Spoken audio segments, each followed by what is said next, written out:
story of Modern. Let me kick off this session with a very short. Modern came into existence, and in 1968. Modern Foods have been the pioneers of bread manufacturing in India. Things great. We thrived through all the upheavals and have established ourselves as an integral part of the Indian grocery.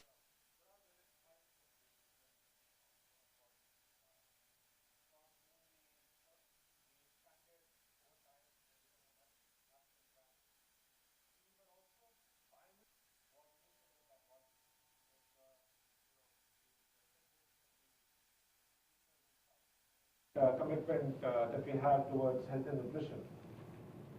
We were also the first brand to get into the brown bread space with a sub-brand called Vitamin, and we still manufacture and offer this brand to Unilever in the year 2000.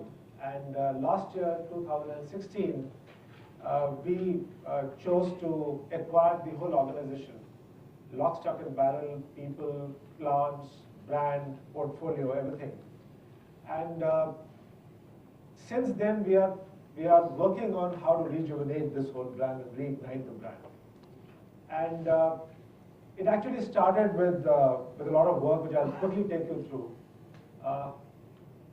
as to how we are thinking, what's our approach to the category, and we'll give you a flavor of how we're thinking, then I'll dwell more on this point a little later. Before I can show you the film, this is the key message that the brand will now carry.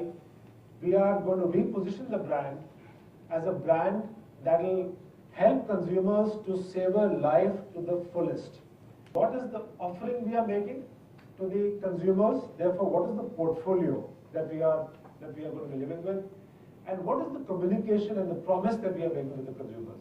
And more importantly, how we are living up to that promise. So all that will be covered in this new launch. A bit more like bread. We would absorb what's good, hug all possibilities, be open to suggestions. We would know when to be soft and when to be hard, be white, be brown, be okay with it.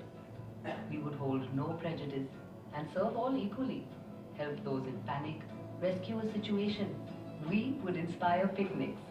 Understand that FaceTime is not an app, and that a chat means sharing a moment together that could last a lifetime. We would nourish our people with our time and a lovingly made sandwich. Whenever, wherever, bring your wholesome and it will be awesome. Modern bread, be like bread. With a lot of consumer understanding and category understanding. We went and spoke to consumers to understand how they have evolved as a bread consumer. We went into the houses, we called the consumers in forums and listened to them. And that was the start of a journey which became a brief to our R&D team, headed by Mr. Krishna Kumar, who's here. And he and the whole team worked for the last 6 to 9 months on creating a very smart, relevant, and shall I say, potent portfolio that leans more towards the health and wellness space. That's exactly what the consumer wants today. And then came the challenge of connecting with the consumers, because an iconic brand also suffers from the legacy that not too many young consumers resonate with it all the time. And we wanted to address all parts of these consumer segments. So not to lose out our loyal consumer who's been with us for the last 30, 40 years, we wanted to start connecting with the new consumer. And that had to be done with a combination of things. We are a $3.3 billion private equity fund that invests in a number of spaces across consumer discretionary, consumer staples, healthcare, pharmaceuticals, IT services, etc. We are one of the largest private equity funds in India, as you might know. My personal specialty is consumer discretionary, consumer staples, pharma and healthcare.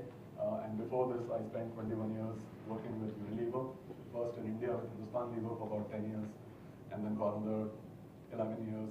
It's my pleasure to talk about Modern and the journey that we have been on with Modern. Everstone, if you go to our website, you will see under our logo we say the power of partnership, right? And what's happening here with Modern is a demonstration of what that power of partnership means. What it means is that I work shoulder to shoulder with Asim and his leadership team across the company to really transform the company, right? We've had, as Asim said, the business under our control for just over 13 months at this point in time.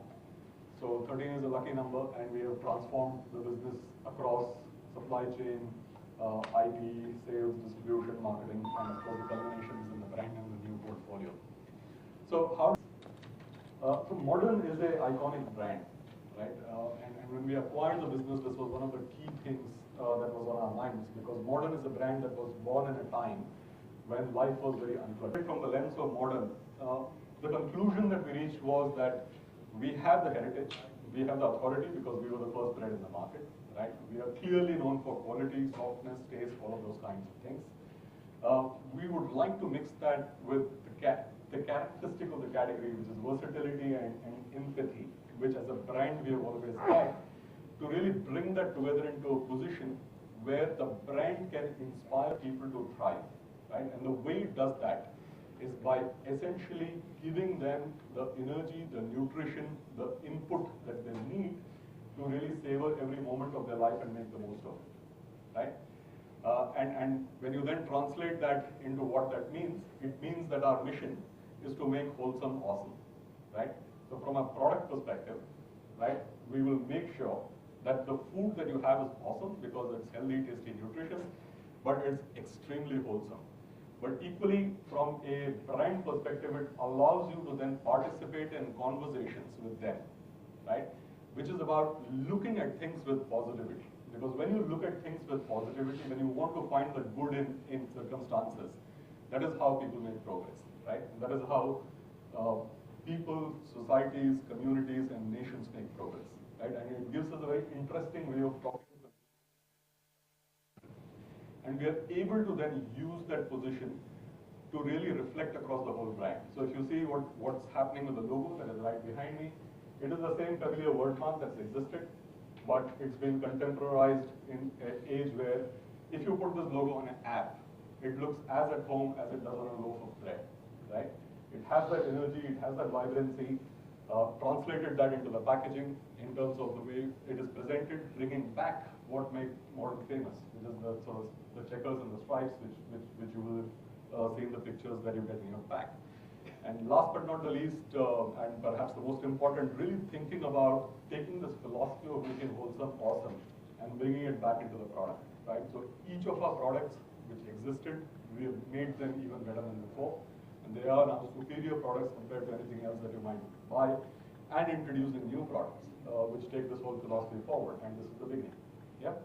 So that very briefly was how we sort of looked at the whole opportunity set and how we brought it into the brand model in its new avatar, and it goes forward from here today in Chennai, where, if I may use a beautiful word in Tamil, I don't understand Tamil, I don't speak Tamil, but there is one word which is a beautiful word in Tamil which is called Thalaiva, right? And we think that Modern is the Thalaiva of bread. And Chennai is the home of Modern. It is where this entire thing was born. And so I'm absolutely delighted to be here sharing this with you. So thank you very much.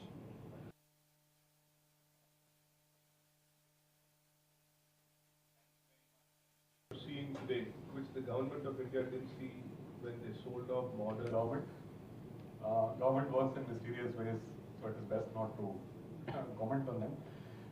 But I do think that when the original divestment was made, in fact, Modern was one of the first public sector enterprises to be divested. I think the larger thought process was that when Modern was originally set up, it was set up under something called the Colombo Plan in 1965, as you might be aware. And the mission of that was to really promote the consumption of wheat in an era where there was wheat self-sufficiency and wheat was seen as a source of nutrition that was superior to rice. Right? And that was the mission with which it was set up, and I think the government concluded at that point in time, in my view rightly so, that to take it to its logical conclusion and fruition, it is better run by private enterprise. And that's the conclusion that the government has reached in many sectors. And that is indeed appropriate, and that's the direction in which life will continue to go. Unilever, I can add maybe a little bit more perspective. I think Unilever's strategy at that point in time when it was acquired changed over the ownership of Modern. And I think what happened really was that from Unilever's point of view, this was not aligned to the way in which they were strategically thinking about the business and the choices that they were making across the various things that they could be doing, right? So it's a relative choice that is made in the strategy. And to that extent, I think they did a wonderful job of really sort of streamlining the business and making it healthy and competitive, and got it to a point where it became an attractive asset for investors, right? What did we see, which was what your original question was with this perspective? We see the capacity of the Modern business as an independent business, right? So this is a company that was literally reborn on the 1st of April 2016 as Modern Food Enterprises Limited, right? So this is a brand that was reborn in that sense. We think as a private enterprise, there is a significant amount of growth that exists in this category. The bread category historically has been reserved for the small scale sector, as you might be aware, with the only two exemptions being the incumbents who were already there, which is Britannia and Modern Foods. That restriction has now been removed, and as a consequence of that, the capacity of the organized sector to really grow this category, for all of the reasons that I mentioned, right? It's a great source of nutrition, it is convenient, it is versatile, it is easily available, it is affordable. I think the opportunity that exists is significantly larger. To give you a sense, the consumption of bread in this country is less than 1/10 of the consumption of, let's say, a market like China, where bread is not the chief form of food, right? So I don't think there's any point in comparing ourselves to UK or to the US or whatever, where bread is a part of the meal itself, right? But if you compare it to, let's say, even a market like China, where bread is a sort of a snack, like it is in our market, the consumption per capita is 1/10, right? And it tells you how much more growth there is left in the category. And we really think that we can get that growth as an independent company with the right resources. Beyond that, I would also add that Modern is a brand that has the capacity to extend into many more categories, right?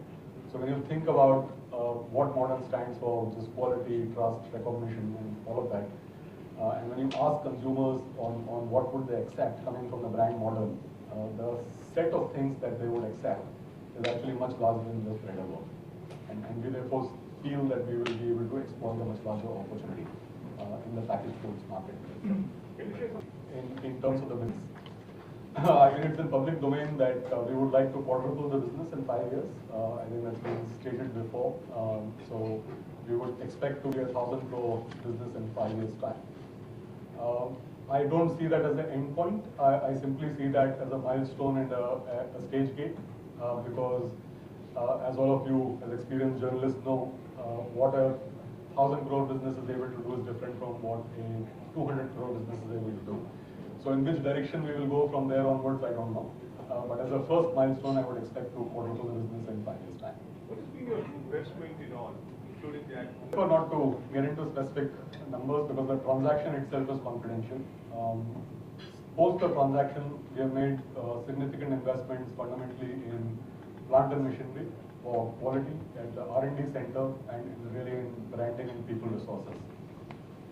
So I would say that we have made significant investments and we will continue to invest behind the business as required. Why is it secret? There is no secret. I just don't think that I would like to get into the specifics because anything and everything that I say is obviously something that is read by the competition as well. So I see no particular reason why I should get into the details. And also, just to add to what Rajiv is saying, I think investment from our perspective in this business is a journey. Every year we pick up 2-3 areas to invest in. And there's nothing like a finite amount. So in the first year we have upgraded all our plants. Now, on the 31st of March, that work is not complete. There's a spillover from one year to the other. And this year, we are gearing up our entire IT infrastructure in the organization. No, I'm not asking So, you for the Rupiana point. Your first point on is there a pricing change in the portfolio?